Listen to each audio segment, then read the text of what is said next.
Hi, I'm Lisa. Let's take your English to the next level, the final level of fluency. Let's practice listening to a native speaker and let's learn the expressions and the vocabulary that he's using so that you can speak the same way.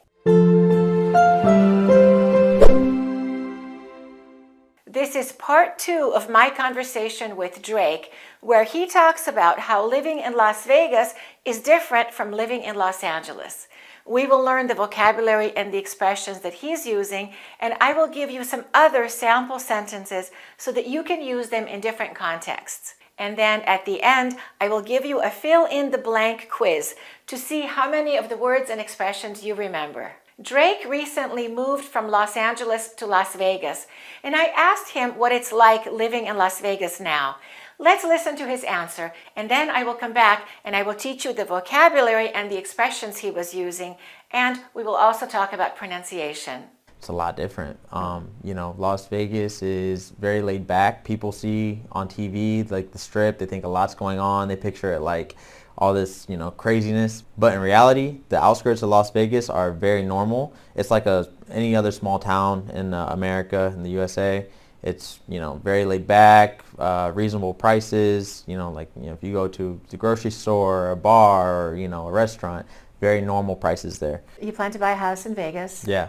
And tell me how the prices compare to LA. So in Los Angeles, you're looking at $500,000. I mean, that's your starting point. Very much starting point. Yeah. I would say starting point is higher than that. Yeah. Anywhere between 500,000 and $1 million is that's basically one-bedroom condo. Yeah, that's what you're looking at. In Las Vegas, you can find something pretty decent for $300,000, very reasonable. For example, what would you find for $300,000 in Vegas? $300,000 could potentially get you a 2-bedroom house with a pool. Really? Yeah. How about the heat in the summer? The heat, it's unbearable.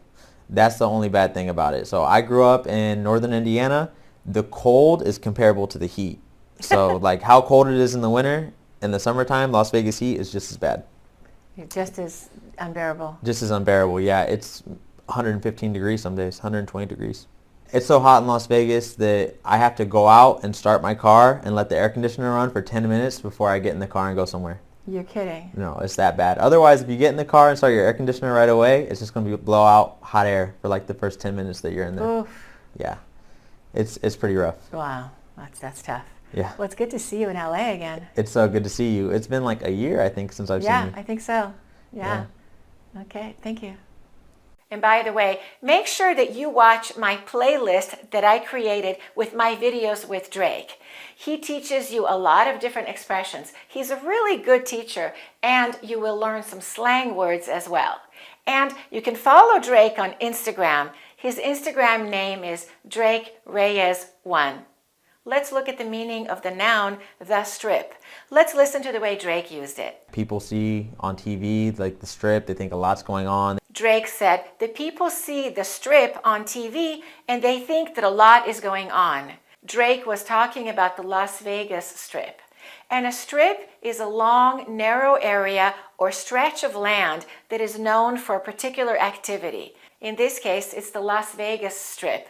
And that's a section of Las Vegas Boulevard that is famous for many casinos and hotels and entertainment. In Los Angeles, there is a Sunset Strip in Hollywood, and that's a famous place for music and nightlife. It's on Sunset Boulevard, and that part of Sunset Boulevard is called the Sunset Strip. And in Miami Beach, there's Ocean Drive, and that's also the Strip.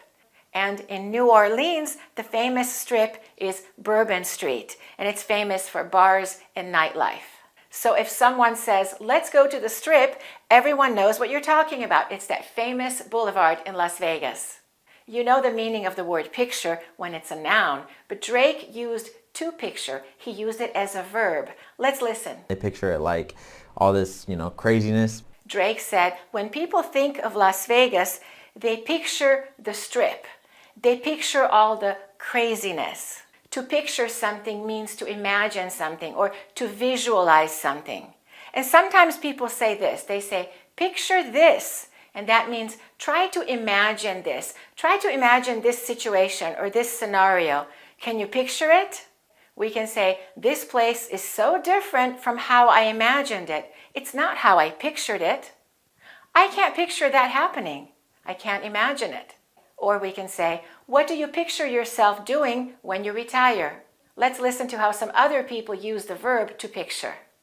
So I want you to picture this. Okay, close your eyes and picture this. I picture myself when I'm 85 years old and I'm sitting in a rocking chair. I picture myself on that beach, looking at that sky, and I remember how I felt. How do you pronounce this word? Do you say winter or do you say winter? Let's listen to the way Drake pronounced it. Like how cold it is in the winter. Like how cold it is in the winter. Drake said winter, how cold it is in the winter. What happened to the T? Why didn't he say winter? In the American accent, it's considered pretty standard to skip the T when there's an N before the T. Let's look at some more words with the same pronunciation. Let's look at this word. How do you pronounce it? Do you say 20 or do you say 20?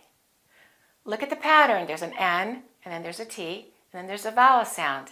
Let's listen to how some native speakers pronounce it. 21st century. And you're traveling at 120 kilometers an hour. Essentially 27 members of the European Union. 20 times. The fact that you might only have 20 or 30 years left in your life. Most people say 20. He's 25 years old.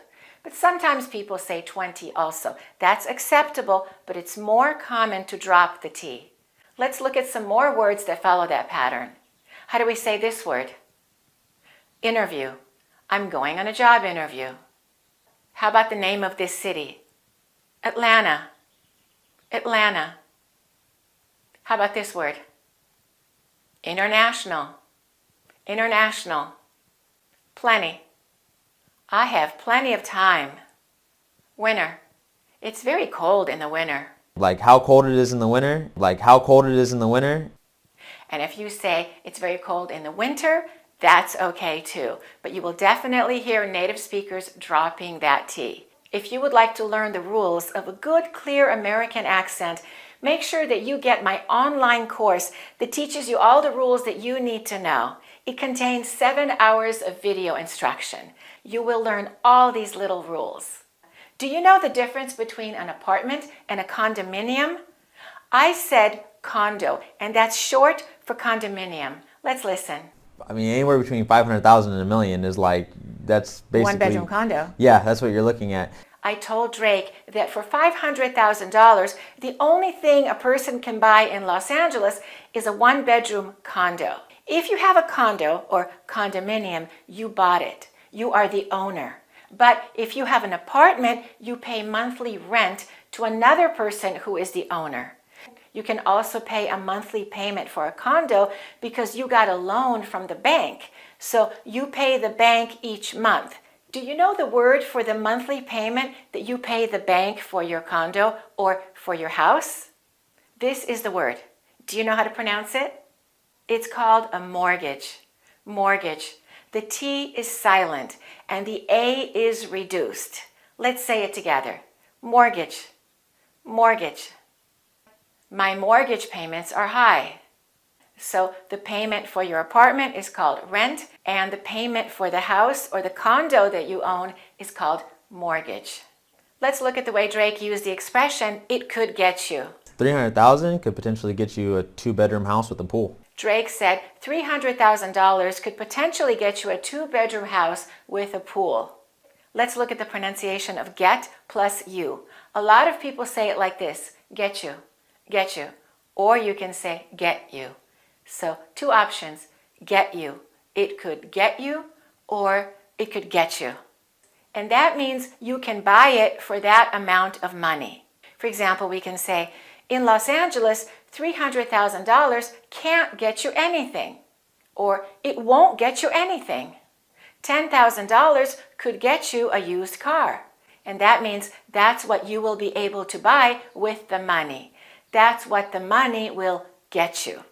Do you know the meaning of the expression laid back? Let's listen to how Drake used it. Las Vegas is very laid back. Drake said that Las Vegas is very laid back. Laid back is an adjective that describes a person or a situation that is relaxed.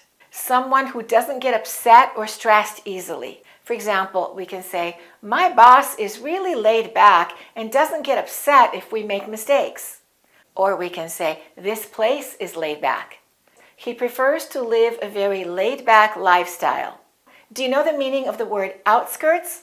Let's listen to Drake. But in reality, the outskirts of Las Vegas are very normal. Drake said, the outskirts of Las Vegas are very normal. And that means the outer edges or the boundaries of a city or a town. And usually it's used to describe an area that's less populated or maybe less developed than the city center. We can say, for example, she decided to move to the outskirts of town to be away from the noise of the city. The new shopping mall is located on the outskirts of the city. Let's listen to the way Drake used the expression, you're looking at. He used it 2 times. Let's listen. So in Los Angeles, you're looking at 500,000. I mean, that's your starting point. Very much starting point. Yeah. I would say starting point is higher than that. Yeah. I mean, anywhere between 500,000 and $1 million is like, that's basically... One-bedroom condo. Yeah, that's what you're looking at. Drake said, in Los Angeles, you're looking at $500,000 as a starting point. And I said, a one-bedroom condo. And he said, yeah, that's what you're looking at. So we can say, you're looking at or we're looking at. And that means this is how much it's going to cost. This is the approximate amount. For example, we can say, if you want to buy a decent car, you're looking at spending at least $20,000. Let's listen to how some other people use this expression. And said, hey, you're looking at $8 to $13 million in the first 3 years. But to get a well-sorted car, you're looking at $30,000 to start. And a pump, you're probably looking at least $300 or so. Could you afford it? No. You're looking at about $1,200. Drake used the expression pretty decent. Let's listen. In Las Vegas, you can find something pretty decent for $300,000, very reasonable. Drake said, in Las Vegas, you can find something pretty decent for $300,000. Decent means something good or satisfactory, but not necessarily exceptional. Something that's not bad, but not great either. It's decent. For example, we can say, the restaurant we went to last night was pretty decent, but the service could have been better. But it was okay. It was decent. Let's listen to how Drake and I used just as. Drake said just as bad, and I said just as unbearable. So like how cold it is in the winter, in the summertime, Las Vegas heat is just as bad. Just as unbearable. Just as unbearable, yeah. In the summertime, Las Vegas heat is just as bad as the winters are in where he's originally from. Just as bad means that something is equally bad as something else. It's often used to compare 2 situations. Or we can say just as good, just as difficult, just as nice. Italian is just as difficult to learn as French. This one is just as good as that one. The words rough and tough are very common in English. They're used for so many different situations. Let's listen to the way Drake and I use those words. If you get in the car and start your air conditioner right away, it's just going to blow out hot air for like the first 10 minutes that you're in there. Oof. Yeah, it's pretty rough. Wow, that's tough. Drake was talking about the very hot weather in Las Vegas, and he said, yeah, it's rough. And I said, wow, that's tough. If you say that's tough, it means that's difficult, that's cruel, or that's unfair. I had a tough day. But you can also say, I had a rough day. Or he's been having a tough time lately. When people are fearful, that's tough. That's tough. Man, that's rough. Now that's rough. I know. That's rough to begin with. Okay, now it's time for your fill in the blank quiz to see how many of these words and expressions you remember. Let's look at the first sentence and you decide which word goes in the blank space.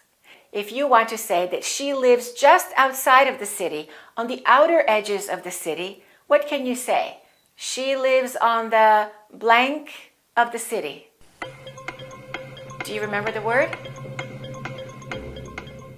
Outskirts. She lives on the outskirts of the city. Did you get that one correct? Let's go on to the next one. If you want to say that a person is very relaxed and they don't get stressed very easily, we can say he's blank back. What's the word? He's laid back. He's laid back. Let's look at the next one. If you want to say it will cost you $5,000 to $10,000, you can say you're blank at $5,000 to $10,000. You're looking at. Let's look at the next one.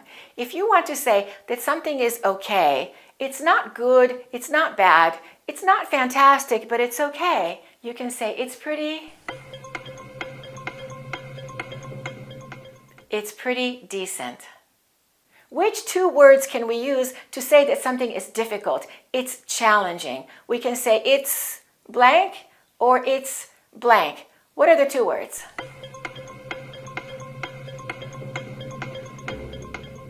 We can say it's tough or it's rough. If you want to say, try to imagine this, you can say blank this. Picture this. Picture this. How did you do on the test? In some of my future videos, Drake will be teaching you some common English expressions. He's an excellent teacher, so make sure you're subscribed to this channel so that you can find out when those videos are released. Make sure that you keep learning English expressions. As you can see, native speakers use them all the time. And that's the true test of fluency, when you're able to use the vocabulary and the expressions that are used every day by native speakers. Thanks for watching and keep practicing your English. To get the two courses, the American Accent course and the 400 advanced words you must know for fluent English, go to accurateenglish.com.